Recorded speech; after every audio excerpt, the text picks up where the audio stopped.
এই আয়াত দিয়ে একটা গান বানিয়েছে একজন নামকরা শিল্পী। এই গান বলতে বলতে সে মারা গেছে।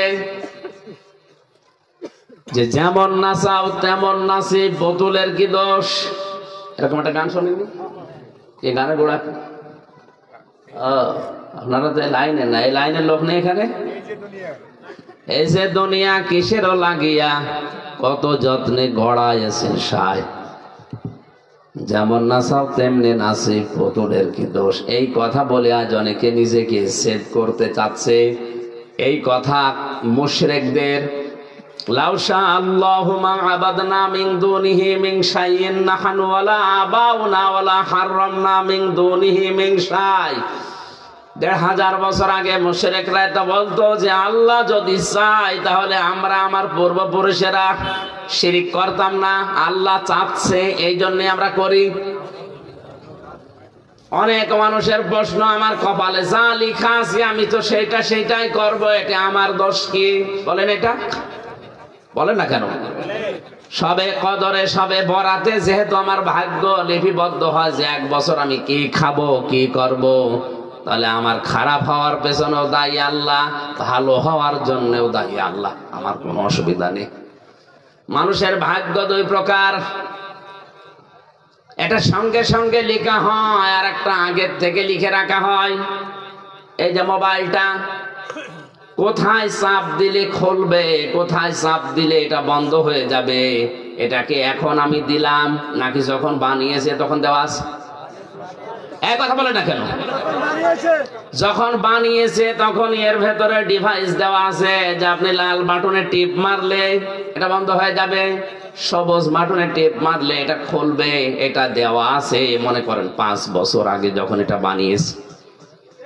এখন যদি এই জায়গায় এসে আপনি কিয়ামত পর্যন্ত গোতাগুতি করেন, লাল বাটন বাদ দিয়ে কিয়ামতের আগে এটা খুলবে? বলেন বলেন। এখন দোষ কি আমার নিজের নাই মোবাইলের? আপনার কপালে যা লেখা আছে আপনি তাই করছেন, বিষয়টা এমন না আপনি এরকম করবেন। এটা যেহেতু আল্লাহ ভবিষ্যৎ পর্যন্ত জানে, এই জন্য উনি আগে লিখে রেখেছেন এই পদ্ধতিগুলো। এরকম একটা দুইটা না, কোটি কোটি এরকম সূক্ষ্ম বিষয় উল্লেখ করা আছে আপনার এই ভাগ্যের ভেতরে। এটা সূরা কাহাফের ভেতরে একটা আয়াত আল্লাহ দিয়েছেন, ওখানে এই তাফসীর পাওয়া যায়।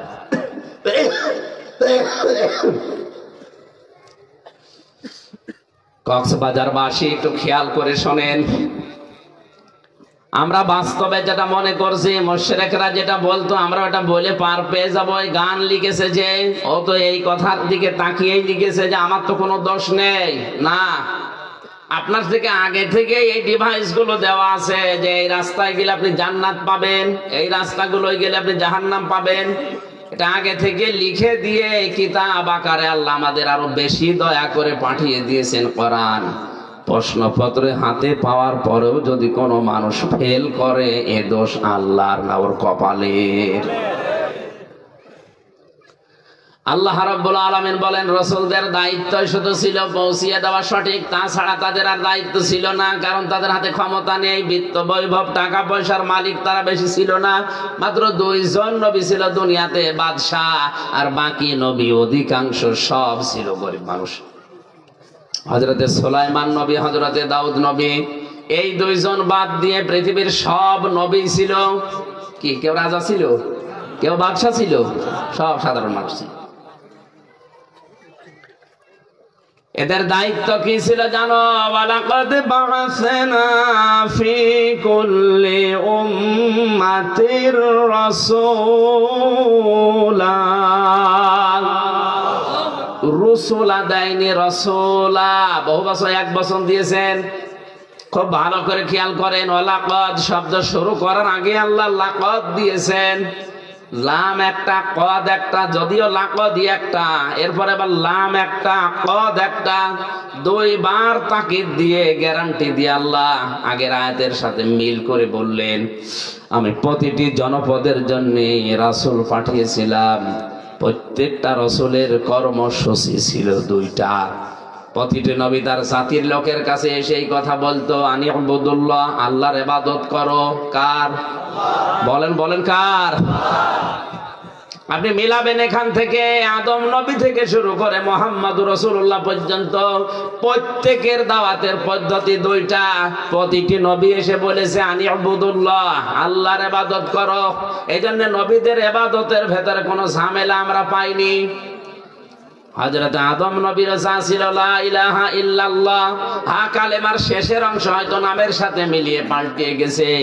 আদম সফিউল্লাহ, লা ইলাহা ইল্লাল্লাহ মূসা কালিমুল্লাহ, লা ইলাহা ইল্লাল্লাহ ঈসা রূহুল্লাহ।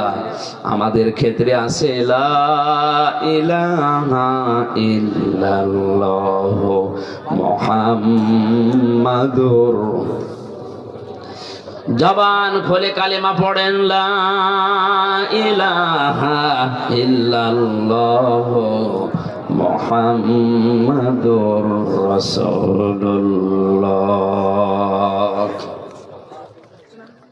এবার বলেন হযরত আদম থেকে আমাদের নবী পর্যন্ত লা ইলাহা ইল্লাল্লাহ সব জায়গায় আছে না নেই? কোন নবীর ভেতরে লা ইলাহা ইল্লাল্লাহর বাইরে ছিল? বলেন বলেন। এইজন্য ইবাদতে কোনো ঝামেলা আমরা পাইনি। কিন্তু আজ আমরা শুধু লা ইলাহা ইল্লাল্লাহ এক থাকার পর ইবাদত এখন আর এক নেই। চরমনার ময়দান থেকে যে ইবাদতের নিয়ম আসে আট রশির সাথে মেলে না।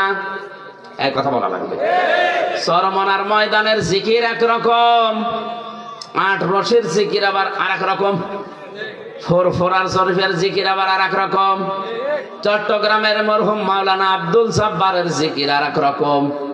এক একজনের জিকির এক এক রকম। এখন সঠিকটা পাওয়ার জন্য আশা লাগবে কার কাছে?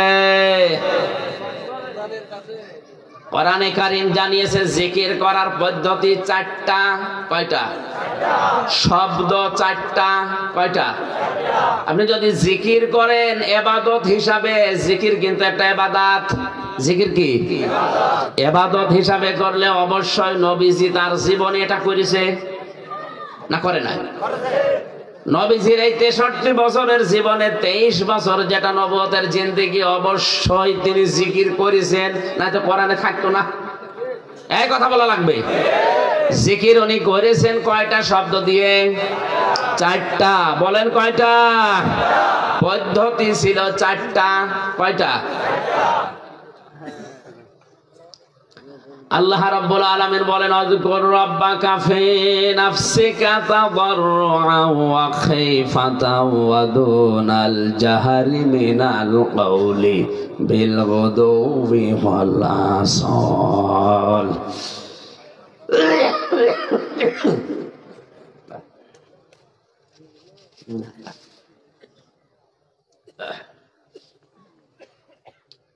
সূরা আরাফ শেষের আগের এই আয়াতটা আছে, তোমার রবকে স্মরণ করো, জিকির করো, তাকে ডাকো চারটা পদ্ধতিতে। এক নম্বরে মনে মনে, এক নম্বরে ফি নাফসিকা, দুই নম্বরে তাদাররুআন ভীত সন্তুষ্ট হয়ে, খাইফাতান গোপনে, দুনাল জাহরি মিনাল কওলি উচ্চ আওয়াজ বাদ দিয়ে। কয়টা পদ্ধতি পেলাম? চারটা। বলেন। এক নম্বরে মনে মনে জিকির করবেন, দুই নম্বরে ভীত সন্তুষ্ট হয়ে, তিন নম্বরে গোপনে মৃদ স্বরে, চার নম্বরে উচ্চ আওয়াজ চেঁচামেচি বাদ দিয়ে। সারা বাংলাদেশের 48,000 দরবার এখন, এর চাইতে বেশি এখন। আমি তো 3 বছর জেলে ছিলাম, আমি জানি না। এর আগের জরিপ বলছি 20 সালের, 48,000 পীর এখানে এই দেশে। এতগুলো দরবার আছে। বলেন বলেন। এই দরবার গুলোতে গেলেই প্রথমে যে ইবাদত দেয় তার নাম কি? জিকির। কি দেয়? এটা যেহেতু ইবাদত, জিকির দিয়ে দিচ্ছে। এই চারটা শব্দের সাথে মিলানো লাগবে। সুবহানাল্লাহ, আলহামদুলিল্লাহ, লা ইলাহা ইল্লাল্লাহ, আল্লাহু আকবার, এই চারটা। আর জিকিরের এই চারটা শব্দ বাদ দিয়ে যা আছে ওগুলো দোয়া দরুদ, ওগুলো জিকির ইবাদত হিসাবে করলে শব্দ ছিল নবীজির এই চারটা। সিস্টেম বা পদ্ধতি ছিল কয়টা? যেই দরবারে যাবেন, আমি নিষেধ করছি না, এই চারটা শব্দ দিয়ে যে জিকির দেয় আর এই চারটা নিয়মে যদি করতে বলে, এমন ভাবে জিকির আরম্ভ করেছে ফজরের আজানের আগে এলাকার অসুস্থ মানুষের ঘুম ভেঙে যায়। আপনার নফল ইবাদত করতে গিয়ে যদি কোনো মানুষের ঘুমের ডিস্টার্ব হয়, বিঘ্ন হয়, তাহলে আপনি শেষে সওয়াবের পরিবর্তে আরো গুনাহ হয়ে যাবে। ইবাদত প্রত্যেকটি নবী এসে জানিয়েছে আনি আবুদুল্লাহ, আল্লাহর ইবাদত করো। এখানে শব্দের দিকে তাকান, আনি আবুদুল্লাহ হা আছে, আনি আবুদুল্লাহ হু যদি কেউ বলে আল্লাহ আমাদের ইবাদত করেন, ইবাদত করা লাগবে আমাদের না আল্লাহর? বলেন বলেন ইবাদত কি? দ্বিতীয় নম্বর বলেছে অজিতানিবুত তাগুত, আর তাগুত ছেড়ে দাও। তাগুতের অর্থ আবার চারটা, আমরা সামনে যাব ইনশাআল্লাহ। প্রতিটি নবী যখন বললেন যে আল্লাহর ইবাদত করো, তাহলে আল্লাহর ইবাদতটা কি? ইবাদত প্রধানত আমাদের এই মানব জীবনে 9টা। কয়টা? 9 প্রকার। আমি 9 শ্রেণীতে ভাগ করে পেয়েছি কোরআনে কারিমে এবং হাদিসে। 1 নম্বরে মানুষ যদি ইবাদত আরম্ভ করে তার ব্যক্তিগত জীবন থেকে শুরু করা লাগবে। ব্যক্তিগত জীবনের ইবাদত কি? একটু এই মাসলাটা একটু খেয়াল করবেন, হ্যাঁ, যারা আলেম আছেন তারা এইদিকে তাকান। আমার এই 33 বছর বয়স, আমি যত ভালো ভালো কাজ দুনিয়ায় করেছি, নামাজ, রোজা, হজ, যাকাত, মানুষকে দান সাদকা করা, যত ভালো কাজ দুনিয়ায় করেছি, পাপের কাজগুলো নয়, বাদ দিলাম। ভালো কাজ আমি যতটুকুই করলাম এই 33 বছর বয়স পর্যন্ত, এটা আল্লাহর দরবারে কবুল হয়েছে কিনা এটা বোঝা যাবে। 100% বোঝা যাবে। হাদিস তিরমিজি শরীফ, নবীজি বলেন মানুষের ইবাদত বন্দেগী কবুল হয়েছে কিনা বুঝতে পারবে তখন যখন দেখবে ওই লোকটা মানুষের সাথে আচরণ কেমন করে। মানুষের সাথে যদি ও হাসি মুখে কথা বলে, ওয়াকুলু লিন্নাসি হুসনা, মানুষের সাথে হাসি মুখে কথা বলাও ইবাদত। আর এগুলো যখন আল্লাহ দেখে তখন আস্তে আস্তে জাহান্নামের কাজ থেকে ওকে সরিয়ে জান্নাতের কাজের দিকে এগিয়ে দেয়। এটা কোরআনে নেই। কোথায় আবেগে বলছেন আপনি? আছে, উনি হয়তো জানে না। সূরা আলে ইমরান 4 নাম্বার পারা 13 নাম্বার পৃষ্ঠার 12 নাম্বার লাইনে 185 নাম্বার আয়াতে আছে, মাঝের অংশে আছে ফামান যুহজিহা আনিন নারি ওয়া উদখিলাল জান্নাতা ফাকাদ ফাজ। আল্লাহ পাক বলেন ওই লোকটার জীবন সফল যাকে আমি আল্লাহ আস্তে আস্তে করে জাহান্নামের কাজগুলো থেকে সরিয়ে সরিয়ে জান্নাতের কাজের দিকে ঠেলে দেয়। এ তৌফিক সবার হয় না। যাদের জীবনের ইবাদত বন্দেগী আল্লাহর কাছে কবুল হয় তাদেরকে আল্লাহ এই রাস্তা থেকে সরিয়ে সরিয়ে জান্নাতের কাজগুলো করার তৌফিক দেন। জোরে বলেন আল্লাহু আকবার। কাদের জীবনে এমন হচ্ছে আমি জানি না। তাহলে ব্যক্তিগত জীবনের ইবাদতগুলো আমাদের ঠিক করা দরকার। কথা থেকে শুরু, এমন কোন কথা মানুষের সামনে বলা যাবে না যে কথা বললে মানুষের অন্তরে দুঃখ লাগে। আর আমরা দুঃখ না, মানুষের অন্তর চিরে ফেটে মরে যাক, তারপরও কথা আমার বলাই লাগবে। এক একটা শব্দের ভেতরে লক্ষ লক্ষ কথা লুকিয়ে আছে। আমার সময় দিয়েছে মাত্র 1 ঘন্টা 10 মিনিট, এই জন্য খুব তাড়াতাড়ি করছি। দ্বিতীয় নম্বরের মানুষের ইবাদত হচ্ছে তার পারিবারিক জীবনে। কোন জীবনে? পারিবারিক জীবনে সবচাইতে বেশি হকদার আপনার কাছে আপনার মা, এরপরে মা, এরপরে মা, এরপরে বাবা, এরপরে স্ত্রী। এইদিকে তাকান, কয়বার বলেছি মার কথা? পরপর 3 বার মায়ের কথা দেওয়ার পরে 4র্থ নম্বরে বাবা, এরপরে আছে আপনার স্ত্রী। ভালো ব্যবহার পাওয়ার ক্ষেত্রে এদের তালিকা, এরপরে সন্তানাদি, এরপরে আপনার পরিবারস্থ লোকগুলো, এরপরে আপনার প্রতিবেশী, এরপরে আস্তে আস্তে তামাম দুনিয়া। এই সিরিয়ালটা মনে হয় আমি বানালাম। কোথায় আছে বলেন তো? সূরা বাকারা 2 নাম্বার পারার 12 নাম্বার পৃষ্ঠার 12-13 নাম্বার লাইনে আছে 214-15 নম্বর আয়াত ইয়াসআলুনাকা মাযা ইউনফিকুনা কুল মা আনফাকতুম মিন খায়রিন ফালিল ওয়ালিদাইনি ওয়াল আকরাবিন ইলা আখিরি আয়াত। আল্লাহ পাক বলেন, হে নবী, মানুষ যদি আপনাকে জিজ্ঞাসা করে যে টাকা পয়সা আমি এখন কামাই করা শিখেছি, উপায় করতে পারি, এ টাকা পয়সা খরচ করব কোথায়, আপনি বলেন ভালো ভালো কাজে খরচ করবা, ভালো কাজে ব্যয় করবা। দুনিয়াতে আর যত ভালো কাজ, তার 1 নাম্বার ভালো কাজ মা বাবার জন্য ব্যয় করা। কার জন্য বলেন বলেন? কোন মানুষ যদি মায়ের জন্য বাবার জন্য 1 আঁটি পানও কিনে দেয়, তাও মনে করবেন এটা আল্লাহর রাস্তায় সাদকা করলাম। সুবহানাল্লাহ বলে। মায়ের জন্য কেউ যদি একটা স্যান্ডেল কিনে দেয়, ওইটাও আল্লাহর রাস্তায় সাদকা করার সওয়াব হয়। মা বাবার নাম দেওয়ার পরে আল্লাহ দিয়েছেন আল আকরাবিন, নিকট আত্মীয় যারা আছে। এই দুনিয়ায় সবচাইতে বেশি নিকটে থাকে মানুষের জন্য তার স্ত্রী। বলেন বলেন? স্ত্রীর চাইতে কাছাকাছি কেউ থাকে? তাহলে 2 নম্বরে নাম স্ত্রীর। মার বাবা যেহেতু একসাথে, এরপরে 3 নম্বরে স্ত্রী, এরপরে আরো নিকটে থাকে স্ত্রীর পরে যেটা তারা সন্তানাদি, এরপরে সন্তানের পরে ভাই, ফুফু, চাচা, এগুলো, এরপরে প্রতিবেশী, এরপরে আশপাশের লোকগুলো, এরপরে দুনিয়ার মানুষ যান। খরচ করার যে তালিকা আল্লাহ দিল, এই তালিকা আজ বাংলাদেশ, ভারত আর পাকিস্তান ভুলে গেছে।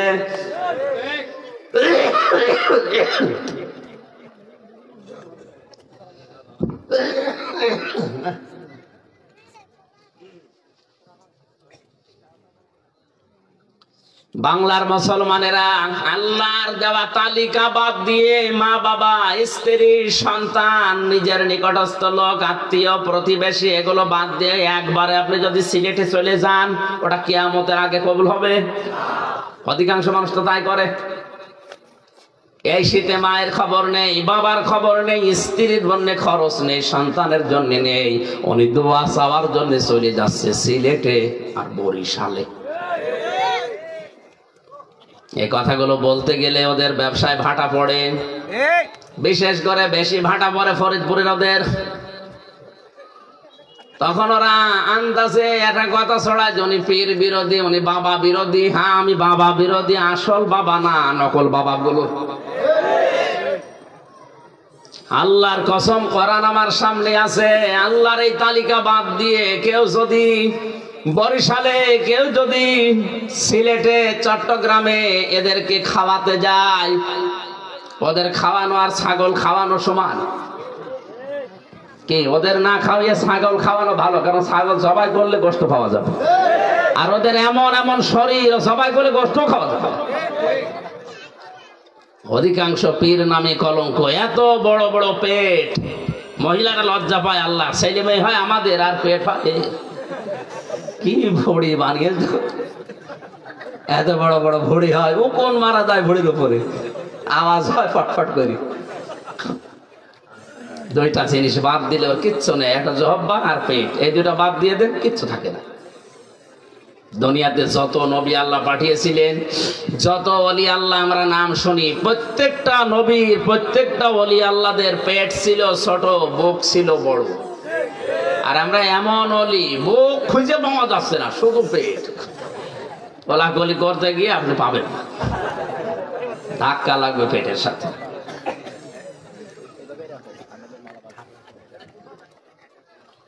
এর বাইরে রাজনৈতিক দলে যারা আছে, এদের আবার জহব্বা যাই হোক, এদের ভড়িটা আছে। আর একটা জিনিস রাখে, এই মোষ, এত বড় বড় মোষ রেখে দিয়েছে, মনে আছে জেনারেল ওসমানী। বড় মশলা মানুষগুলো দেখলে আমার মনে হয়, আল্লাহ, এই মানুষগুলো মধু খায়, দুধ খায়, ঘি খায়, মাখন খায়, দই খায়, কি করে খায়? এ তো খাওয়ার কথা না। কুষ্টিয়ার বড় বাজারে একবার এক চাষারে বললাম, চাষা, আপনার বয়স তো খুব বেশি না, এ মোষগুলো তো কয়েকদিন আগেও কাঁচা ছিল, পাকলো কবে? বাবাজি মোষ পাকা না, সকালে দুধ খেতে যে সর লেগেছে, মোষের বহর দেখেছে।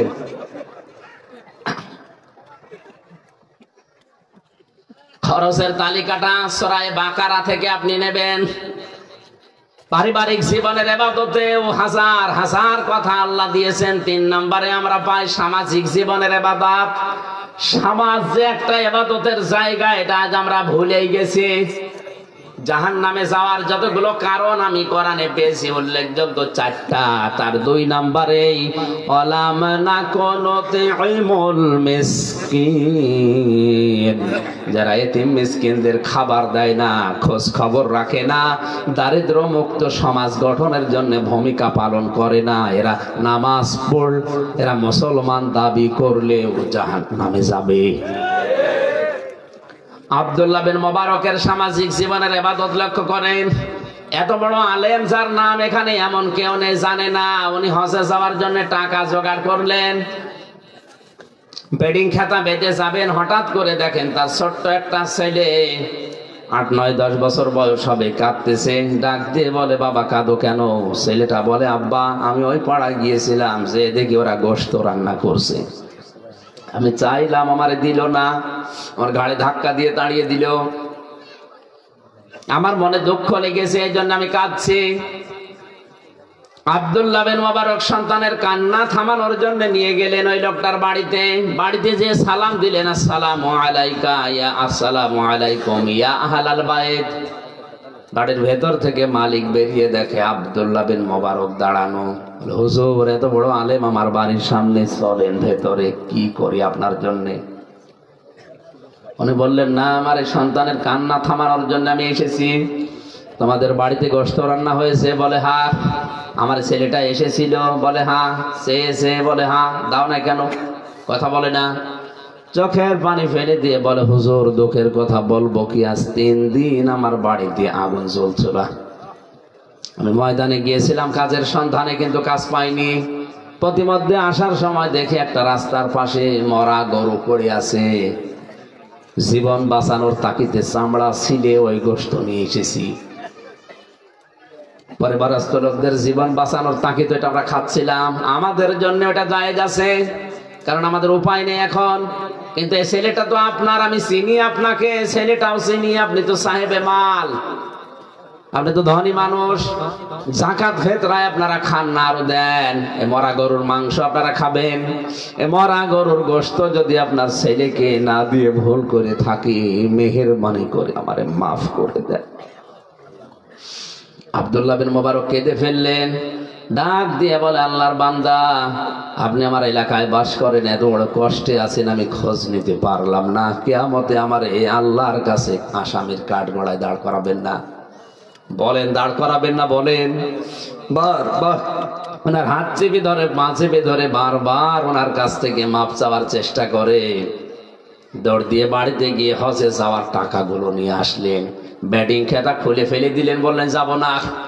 টাকা পয়সা নিয়ে লোকটার হাতে দিয়ে বলে, আল্লাহর বান্দা আমি নফল হজে যাচ্ছিলাম, কারণ ফরজ হজ আমি এর আগেই করেছি, নফল হজে যাওয়ার আমার আর দরকার নেই। এই টাকাগুলো নেন, পরিবারস্থ লোকদের খাবার কিনে খাওয়ান, বাকি টাকা দিয়ে আপনি ব্যবসা বাণিজ্য করেন, প্রতিষ্ঠিত হন। জীবনে এই টাকা আমারে আর ফেরত দেওয়া লাগবে না, আমি আল্লাহর রাস্তায় আপনাকে দান করে দিলাম। ওই রাতে তাকে স্বপ্ন দেখানো হচ্ছে, আব্দুল্লাহ বিন মুবারক তোমার যে স্যাক্রিফাইস, তোমার যে দান, এই গরিব বেচারার জন্য তুমি যা করলে, তোমার এই দানটা আল্লাহর দরবারে এত বেশি কবুল হয়েছে। মহান আল্লাহ তোমার এই দানের বদৌলতে এবছরে যত লক্ষ লক্ষ মানুষ হজ করতে এসেছে, সবার হজ কবুল করে নিয়েছে। শুধু নিজে খেয়ে পরে বাঁচবেন, আশপাশের লোকের খবর রাখবেন না, এটার নাম ইবাদত না, এটা সামাজিক জীবনের ইবাদত। ইবাদত বাংলাদেশে হচ্ছে। এরপরে অর্থনৈতিক জীবনের ইবাদত আবার 2 ভাগ, রাজনৈতিক জীবনের ইবাদত প্রায় 27 ভাগ, আন্তর্জাতিক জীবনের ইবাদত আছে, ধর্মীয় জীবনের ইবাদত আছে, সাংস্কৃতিক জীবনের ইবাদত আছে। এক একটা শব্দে কত কথা আল্লাহ কোরআনে লুকিয়ে দিয়েছেন। কিয়ামত পর্যন্ত যদি কেউ আনি আবুদুল্লাহ নিয়ে তাফসীর করে তাও শেষ করার কথা না। এত কথা আয়াতের ভেতরে ছিল। আল্লাহ আমাদেরকে অল্প সময়ের ভেতরে যেই কয়টা ইবাদতের কথা বলেছি বাস্তবে আমল করার তৌফিক দাও, আমিন। বারাকাল্লাহু লানা ওয়া লাকুম ফিল কোরআনিল আযীম। আপনাদের যদি কোনো কাজ থাকে করেন, আমি ঘাটতি আছে, কালেকশন করা যাবে। এখন কালেকশনে কেউ টাকা দেবে? আপনারা দায়িত্ব নিয়ে একটু দিয়েছেন, ভাই আমি এগুলো পারি না। আর আমার এই কালেকশন করার জন্য বলা আর কলা গাছকে বলার সমান, কারণ এ ছাতা আমি জানি না। কেউ যদি থাকেন করে দেন, অথবা আমি মাইক ছেড়ে দিচ্ছি। কেউ আছেন? আল্লাহুম্মা আমিন। ربنا ظلمنا أنفسنا وإن لم تغفر لنا وترحمنا لنكونن من الخاسرين। রব্বুল আলামিন, বড় আশা নিয়ে কোরআনে কারীম শুনতে এসেছিলাম, যতটুকুই শুনেছি আমাদেরকে আমল করার তৌফিক দাও। সওয়াব যদি দিয়েই থাকো কোটি কোটি গুণে বাড়িয়ে দাও। কিয়ামতে যিনি সুপারিশ করে জান্নাতে নিয়ে যাবে নবীর রওজায় পৌঁছাও। আল্লাহ তাআলা, মাহফিলের আয়োজনটা করতে গিয়ে তোমার যে যুবক বান্দারা এলাকার মানুষকে সাথে নিয়ে সাজিয়েছে, মায়ের পেটগুলো তুমি খাদিজার মতো বানিয়ে দাও। আমাদেরকে রোগ শোক থেকে বাঁচাও, আমাদের শরীরকে তুমি সুস্থ রাখো। আমার কণ্ঠটা তুমি কোরআন প্রচারের জন্য, আমার শরীরটা তুমি ভিক্ষা দাও।